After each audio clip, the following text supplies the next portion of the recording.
Jeff Kirui, KTN News.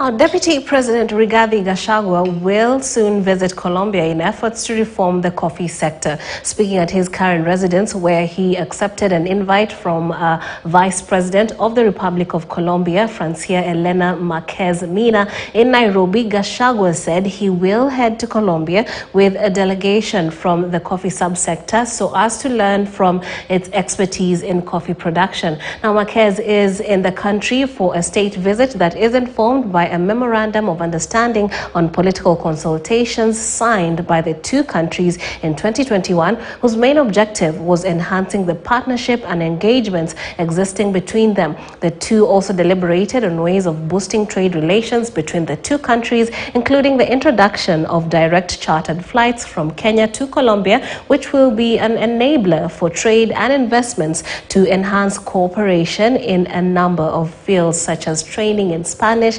education, scholarships, healthcare, culture, knowledge sharing, South-to-South cooperation, and engagements in the multilateral arena. Your Excellency, I also accept your invitation to visit the Republic of Colombia with a huge delegation from the coffee subsector to learn from the people of Colombia on the success of the coffee subsector. Your Excellency, I have explained to you, the coffee subsector was very thriving in the 70s and 80s, but has gone down due to intervention by middlemen who have come in between the coffee producer and the consumer. Kenya wishes to enhance cooperation with Colombia in a number of fields, such as training in Spanish, education scholarships, healthcare, culture, knowledge sharing, South-South cooperation, and engagements in the multilateral arena. Colombia has offered a number of scholarships to Kenyan students so that they can go to our country for graduate programs as well as master's degree. And we similarly would very much like Colombian students to come to Kenya and learn from you. Learn your knowledge and the wisdom of your academics.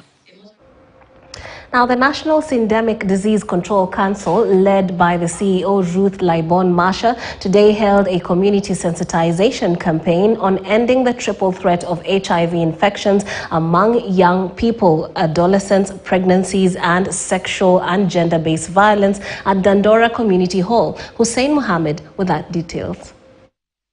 It is noted that HIV/AIDS infections stand at 4.3% in Kenya.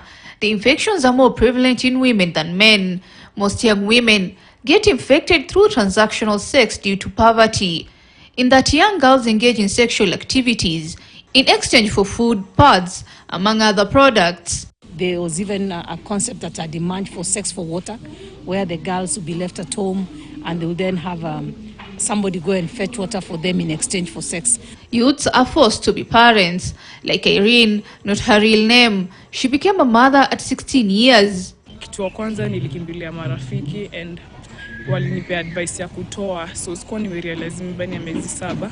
So nilikuwa na rafiki moja akanipeleka because hiyo pia pressure marafiki, and then unaangalia familia venye kuko, unaona kupata mtoto ni shida cause hiyo environment pia pesa pia hakuna, mtoto atashughulika na nini. So akanipeleka, tukaenda kufika ukapimwa, akaniambia mimba iko na miezi 7, hawezi toa mimba miezi 7. The major problem the young parents are facing is stigmatization. So unaona myuko amfanani juu yako shule uko na mtoto. Sasa unaona yani mwendani mko class moja, so unakaa tu peke yako. Juu hakuna kitu unaweza fanya. So hiyo kitu ili ni bringing it down, nika feel tu hata ilifika at some point nikapea relationship break and I was like Mr. Kibas juu sasa watu hawanitaki. Mseku ku accept kukupatia job anaona manze nini ulifika level fulani ya masomo ama hivi na hivi ama situation yenye iko anakukausha tukaa job naona. Most pregnant teenagers are forced to face the situation alone since most fathers shy away from the responsibilities, and some of those bearing the consequences face challenges. Jamaa alipigiwa simu, uko wapi? Si unajua msichana amejifungua and everything. Kusema yeye najua na plan kukuja.